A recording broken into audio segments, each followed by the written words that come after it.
திரு சூர்யா கிருஷ்ணமூர்த்தி எப்படி பார்க்குறீங்க? தமிழ்நாட்டில் 40க்கு 40 வெற்றி முகத்தோடு இருக்கிறீங்க. அகில இந்திய அளவில் இந்தியா கூட்டணி 235, ஆனாலும் பெரும்பான்மையை கடந்து பாஜக கூட்டணியாக 290 அந்த இடத்துக்கு வந்திருக்கிறாங்க.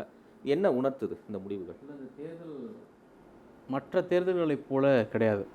ஏன்னா அவங்க ஓப்பனிங்கே எனக்கு 272 ஒரு நம்பரே கிடையாது, அது எங்கள் இலக்கும் கிடையாது. நாங்கள் 300லேருந்து தான் ஆரம்பிக்கிறோம். காஷ்மீரில் 370 ரத்து பண்ணிட்டோம், அதனால் எங்களுக்கு 370 எங்களுக்கு, கூட்டணிக்கு 400 அப்படிங்கிற இடத்துலேருந்து தான் அவங்க ஆரம்பித்தாங்க. ஊடகங்களும் வந்து அந்த 400 அப்படிங்கிறத அப்படியே ரிஃப்ளெக்ட் பண்ணாங்க. மிக முக்கியமாக வந்து வட இந்திய இந்தி மற்றும் ஆங்கில ஊடகங்கள் அதை அப்படியே வந்து இவங்களும் அவர் சொன்னதே இவங்களுடைய ஃபைண்டிங்காக போட்டாங்க. அதற்கு அடுத்தது இந்திரா காந்தி காலத்தில் எமர்ஜென்சி டிக்ளேர் பண்ணப்பட்டது, அதற்கு பிறகு ஒரு தேர்தல் நடந்தது, அதெல்லாம் நமக்கு வரலாறு தெரியும். ஆனால் அந்த காலகட்டத்தில் கூட டிக்ளேர் பண்ணப்பட்ட எமர்ஜென்சியை எடுத்துகிட்டு தான் தேர்தலை சந்தித்தோம். ஒரு அன்டிக்ளேர்டு எமர்ஜென்சியில் இந்தியா தேர்தலை சந்திச்சுட்டு வெளியில் வந்திருக்கு.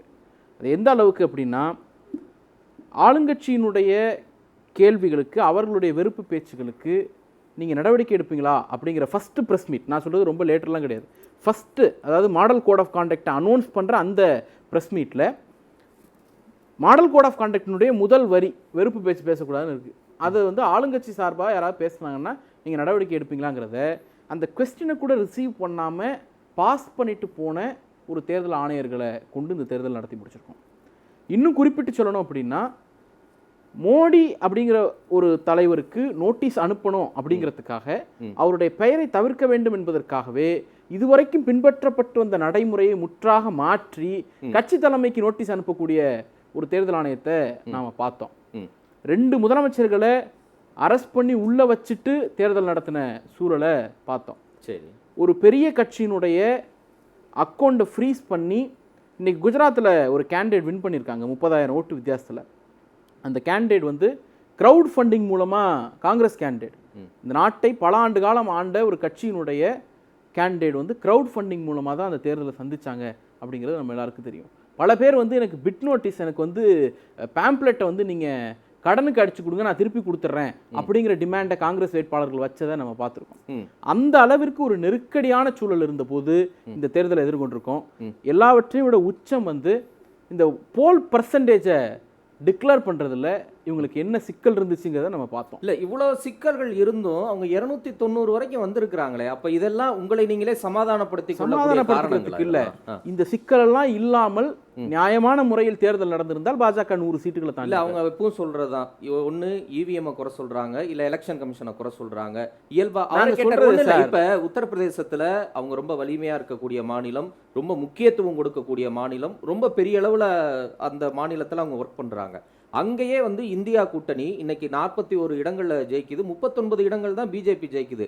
பிரதமர் நரேந்திர மோடியே முதல் 3 சுற்றுல பின்னடைவை சந்திக்கிறாரு. போன முறை 4.5 லட்சத்துக்கும் மேலே வாக்கு வித்தியாசம், இந்த முறை 1,30,000 தான் நினைக்கிறேன், என்னுடைய நினைவு சரினா. அந்த அளவுக்கு வாக்கு வித்தியாசம் சரியுது, 1.52 lakhs. அப்ப அந்த அளவுக்கு சரியுதுன்னா, அப்ப இன்னமும் நீங்க அதை கொஸ்டின் பண்ணீங்கன்னா இந்த மக்கள் தீர்ப்பை கொஸ்டின் பண்ற மாதிரி தான் இருக்கும். அதாவது மக்கள் தீர்ப்பை கொஸ்டின் பண்றதா அர்த்தம் கிடையாது. நாங்க என்ன சொல்றோம், இந்த ப்ராசஸை வந்து பிளைனா எந்த காரணங்களும் சொல்லாம கொஸ்டின் பண்றோம் அப்படின்னா நீங்க சொல்றது நியாயம்.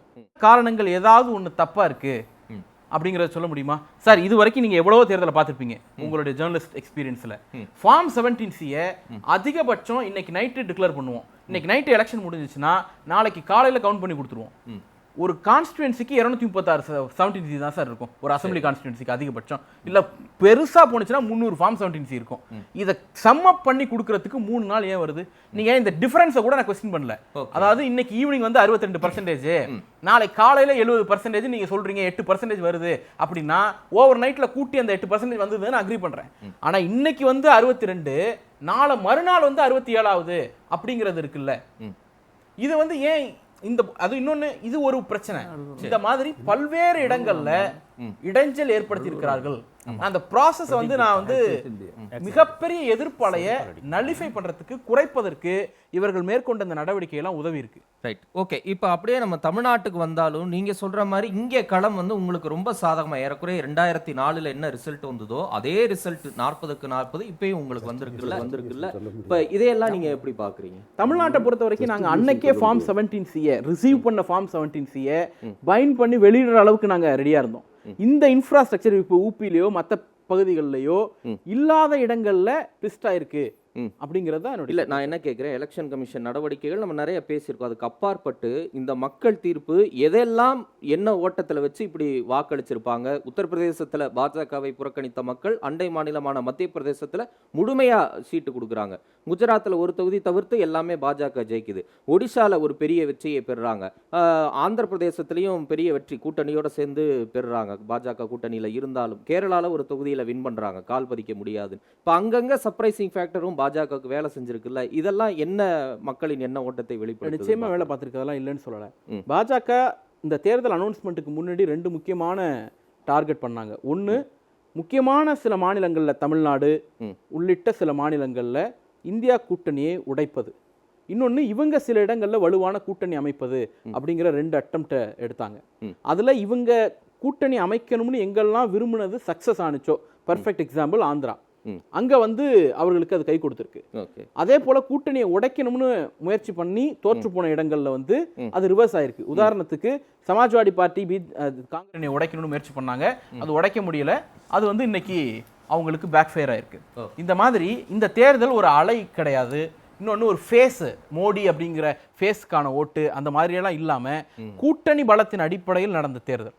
ஓகே, நான் வர மற்ற கருத்துக்களையும் வாங்கிட்டு வரேன். என்னென்ன பாயிண்ட்ஸ் எல்லாம் வந்து வேலை செஞ்சுருக்கும் அப்படின்னு நீங்கள் நினைக்கிறீங்க? தமிழ்நாட்டில் நீங்கள் எதிர்பார்த்த முடிவுகள் 19லையும் இப்பயும் வருது. வட மாநிலங்களுடைய ரிசல்ட் இப்போ ஒன்றும் இல்லை. இப்போ டெல்லியை கூட நம்ம பேசலாம். ஆம் ஆத்மி அவர் ஒரு முதலமைச்சரை கைது பண்ணுறாங்க, ஹேமந்த் சோரன். ஜார்க்கண்ட்லேயும் அவங்க வெற்றியை பதிவு செஞ்சுருக்கிறாங்க பாஜக. ஒரு முதலமைச்சர்களை கைது செய்கிறாங்க, அமலாக்கத்துறையை கையில் வச்சிருக்கிறாங்க. இது மிகப்பெரிய ஒரு சட்ட விரோதம் அப்படி இப்படிலாம் நிறைய பேசுனீங்க. அரவிந்த் கெஜ்ரிவாலும் இடைக்கால ஜாமீனில் வந்து பல கருத்துக்களை மக்கள் முன்பாக வச்சார். ஆனால் அது எதுக்குமே ரிசல்ட் கிடைக்கல. ஒட்டுமொத்தமாக 3 தொகுதிகளில் தான் ஆம் ஆத்மி ஜெயிச்சிருக்குன்னா, இப்போ அரவிந்த் கெஜ்ரிவால் வைத்த கருத்துக்களுக்கும் ஆதரவில்லை, அவரை ஒட்டி நீங்கள் வைத்த கருத்துக்களுக்கும் வட மாநிலங்களில் பிரதிபலிப்பு வரலங்கிறத எப்படி புரிஞ்சுக்கலாம்? இல்லை, அந்த கைது நடந்தது சட்டவிரோதம் அப்படிங்கிறதுல வந்து, அந்த கைது ஒரு அரசியல் பழிவாங்கும் நடவடிக்கை அப்படிங்கிறதுல வந்து தேர்தல் முடிவு மாறுனது அப்படிங்கிறதுனாலேயே அந்த அரசியல் பழிவாங்கும் நடவடிக்கைங்கிறத நம்ம பின்வாங்க வேண்டிய அவசியம் கிடையாது. இல்லை, நீங்கள் பின்வாங்கல. மக்கள் அதை ஏற்றுக்கிறாங்களா இல்லையாங்கிறது இந்த முடிவுகளில் வெளிப்படுதான்னு நான் கேட்குறேன். வெளிப்பட்டிருந்தா அந்த 7 தொகுதியில் ஓரளவுக்கு அந்த கணிசமாக ஒன்றும் இல்லை, ஒரு அனிதாபமாவது கிடைச்சிருக்கணும்ல. அது ஏன் கிடைக்கல? இல்லை, ஆம் ஆத்மி வந்து ஒரு ஆன்டி கரப்ட் பார்ட்டி அப்படிங்கிறது, ஆம் ஆத்மியினுடைய கோர் ஓட் பேங்க் என்னங்கிறது ஒன்று இருக்குல்ல. அந்த கோர் ஓட் பேங்க் வந்து எதனால் அவர்களுக்கு வந்தது? ஊழலுக்கு எதிரான அப்படிங்கிற ஒரு இமேஜ்னால வந்தது. அந்த இமேஜ் உடைப்படுது. பிஜேபி அதை உடைக்க முயற்சி பண்ணி அந்த உடைக்க முயற்சி பண்ணதுல வெற்றி பெற்றிருக்கிறாங்கன்னு பார்க்கலாம். அதுதான் டெல்லியினுடைய ரிசல்ட்டை பார்க்க வேண்டியிருக்கு. இன்னொன்று, இங்கே தமிழ்நாட்டை பொறுத்த வரைக்கும் கண்டினியூஸாக 3 முறை 3 பொது தேர்தல்களில், நாடாளுமன்ற பொது தேர்தல், சட்டமன்ற பொது தேர்தல், அடுத்து வரக்கூடிய திருப்பி இன்னொரு நாடாளுமன்ற பொது தேர்தலில் தொடர் வெற்றியை பதிவு பண்ணியிருக்கிறோம். பாஜகவினுடைய வளர்ச்சி அப்படி இதெல்லாம் நீங்கள் பார்த்தீங்கன்னா 2014 அவங்க தனியாக நின்ற போதும் கூட ஏறக்குறைய 18லிருந்து 19% அவங்க வாக்கு பெற்றார்கள். கூட்டணி தனி கூட்டணி அமைச்சாங்க. இன்னைக்கு தேசிய ஜனநாயக கூட்டணி இன்னைக்கு எப்படி சொல்லுங்க? அது பிரச்சனை இல்ல. இல்லங்க, மதிமுக இருந்தாங்க, பாமக இருந்தாங்க, தேமுதிக இருந்தாங்க. தேமுதிக 14 சீட்ல போட்டிட்டு சார் இல்லையா? பிரைமரி ஃபோர்ஸா இருக்காங்க. இந்த வித்தியாசம் உங்களுக்கு தெரியாது. அதான் சொல்றேன்.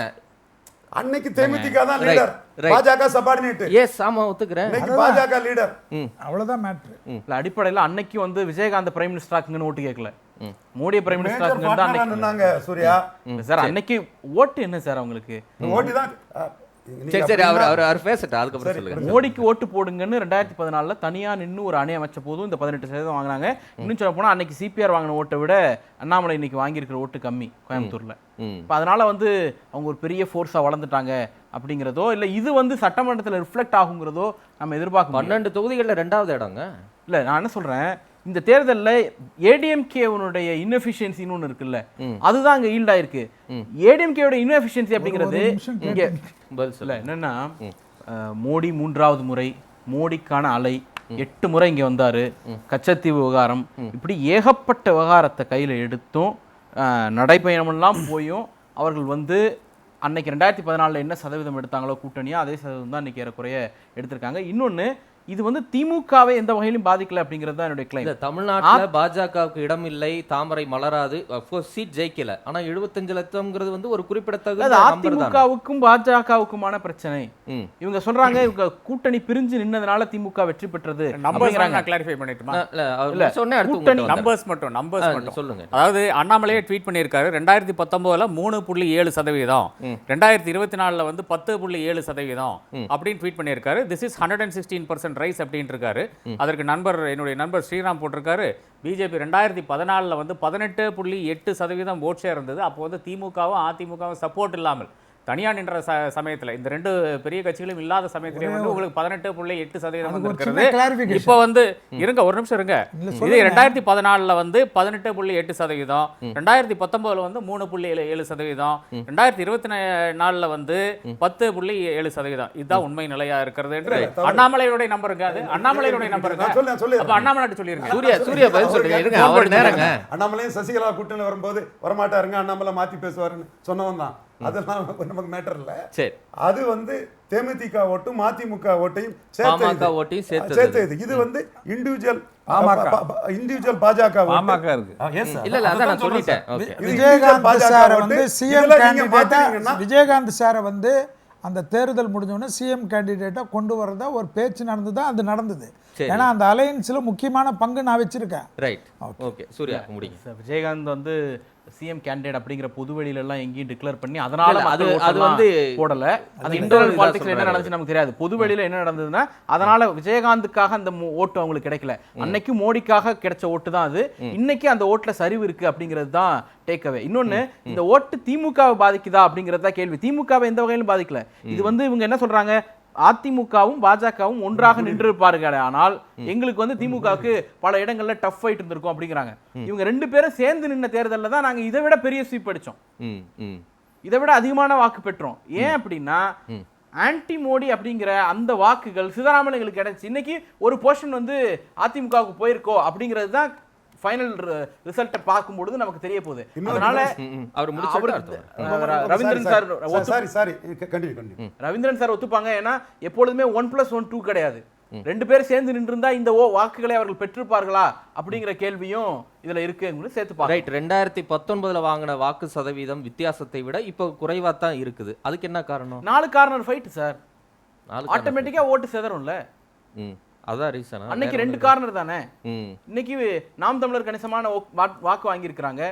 4 கார்னர் ஃபைட். உங்களுக்கான வாக்கு உங்களுக்கு வந்திருக்கணும். கூடுதலா 3 வருஷம் ஆட்சி செஞ்சு ஒரு நல்லாட்சி, திராவிட மாடல் ஆட்சின்னு சொல்லும்போது இன்னும் கூடுதலா வந்திருக்கணும்னு ஒரு பாயிண்ட் இருக்கு. வாக்கு சரிவுங்கிறத வந்து நம்ம ஃபைனல் வந்தா தானே தெரியும். நிறைவு கருத்து. இதுல பாஜக பெறக்கூடிய வாக்கு, அதிமுக பெறக்கூடிய வாக்கு அப்படின்னு பேசும்பொழுது அது திமுகவை எந்த வகையிலும் பாதிக்கல. ஏன்னா இப்ப இவர்கள் பெற்றிருக்கக்கூடிய இந்த வாக்குக்கு வந்து பிரதமர் மோடி ஒவ்வொரு முறை இங்க வரும் பொழுதும் ஜெயலலிதாவை கிளைம் பண்ணிட்டே இருந்தார், எம்ஜிஆரை கிளைம் பண்ணிட்டே இருந்தார். பல இடங்கள்ல வந்து அதிமுக போடப்பட்ட கேண்டிடேட்ஸ் வந்து நீங்க, அதாவது அதிமுகவினுடைய வரலாற்றில் அது அந்த கட்சியினுடைய உள்வகாரம். ஆனால் ஒரு வெளியிலிருந்து அப்சர்வேஷனா பார்த்தோம் அப்படின்னா, அதிமுகவின் வரலாற்றில் இதுவரைக்கும் இல்லாத வகையில் கேண்டிடேட் செலக்ஷன் இருந்துச்சு. உதாரணத்துக்கு தூத்துக்குடியில தீநகரை சேர்ந்த ஒருத்தரை கொண்டு போய் போடுறது, சிதம்பரத்துல வந்து பெரம்பலூரை சேர்ந்த ஒருத்தரை போடுறது, இந்த மாதிரி தொகுதிக்கு சம்பந்தம் இல்லாத ஒருத்தர், கட்சிக்கு அறிமுகம் இல்லாத ஒருத்தர், இந்த மாதிரியான விஷயங்கள்லாம் அது ஜெயலலிதா பாணி இல்லையா? அவங்களும் இப்படிதானே அவங்க தடாலடியா அறிவிப்பாங்க. தடாலடியா அது தூத்துக்குடியில இங்க சேர்ந்த ஒருத்தர் தடாலடியா அறிவிப்பாங்க. ஆனால் சம்பந்தமே இல்லாத ஒருத்தர் அறிவிச்சு எனக்கு தெரியறது இல்ல. அப்ப இந்த அட்டெம்ப்ட் வந்து அதிமுக திட்டமிட்டு செஞ்ச அட்டெம்ப்டா அப்படிங்கிறதையும் நாம பார்க்க வேண்டியிருக்குது. இன்னொன்னு, அதுக்கு முக்கியமான காரணம், எப்பெல்லாம் வந்து அதிமுகவினுடைய தலைவர்களை மோடி கிளைம் பண்ணாரோ அதற்கான எதிர்வினைன்னு ஒண்ணு அதிமுக தரப்புல இருந்து இல்லவே இல்லை. நாங்க பாஜகவை எதிர்க்கிறோம், பாஜகவை எதிர்த்து தான் தேர்தலில் நிக்கிறோம் அப்படின்னு சொன்ன பிறகும் அது வந்து அவர்களுடைய வாக்கு வங்கியை டார்கெட் பண்ணுங்கிறது வெளிப்படையா தெரிஞ்ச பிறகும் அதை நோக்கின எந்த விமர்சனத்தையும் அவங்க வைக்கல. இன்னொன்னு ஷெல்லி சார் சொன்னாங்க, சுருக்கமா நாங்க சில வார்த்தைகள்ல 40ல நேரம் இருந்து அதாவது மோடியினுடைய வீழ்ச்சி தொடங்கிடுச்சுன்னு கோபண்ணா சார் சொன்னதுக்கு 40ல இருந்து 99 ஆன மாதிரியா அப்படிங்கிறாங்க. 40ல இருந்து 99 ஆகிறது வளர்ச்சி, 303ல இருந்து 240 சரிறது தான் வீழ்ச்சி. அதுதான் அவங்க சொல்றாங்க. சரி, ஓகே. மக்கள் தீர்ப்பு அளிச்சிருக்கிறாங்க. தமிழ்நாட்டை கடந்து இந்திய அளவுல யார் ஆட்சி அமைக்க போறா? ஒரு பக்கம் காங்கிரஸ் கூட்டணி ஆட்சி அமைப்போம், எங்களிடம் வியூகம் இருக்கிறது, இந்தியா கூட்டணி வியூகம் இருக்கிறது என்ற நம்பிக்கையை வெளிப்படுத்துகின்றனர். மறுபக்கம் பிரதமர் நரேந்திர மோடி வரலாற்று சிறப்பு மிக்க வெற்றியை அளித்த மக்களுக்கு நன்றி என்ற ஒரு நம்பிக்கையை வெளிப்படுத்தி இருக்கிறார். அவர் தரப்பு ஆட்சி அமைக்கக்கூடிய வியூகம் எப்படி இருக்கிறது என்பதையும் பார்க்கலாம். இதே தலைப்பை நேர்கள் முன்பாக வைத்திருந்தோம்.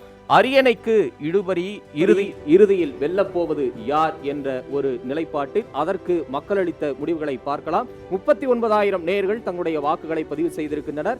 பாஜக அணி வெல்லும் என்று 25% பேரும், இந்தியா அணி வெல்லும் என்று 75% பேரும் தங்களுடைய வாக்குகளாக பதிவு செய்திருக்கின்றனர்.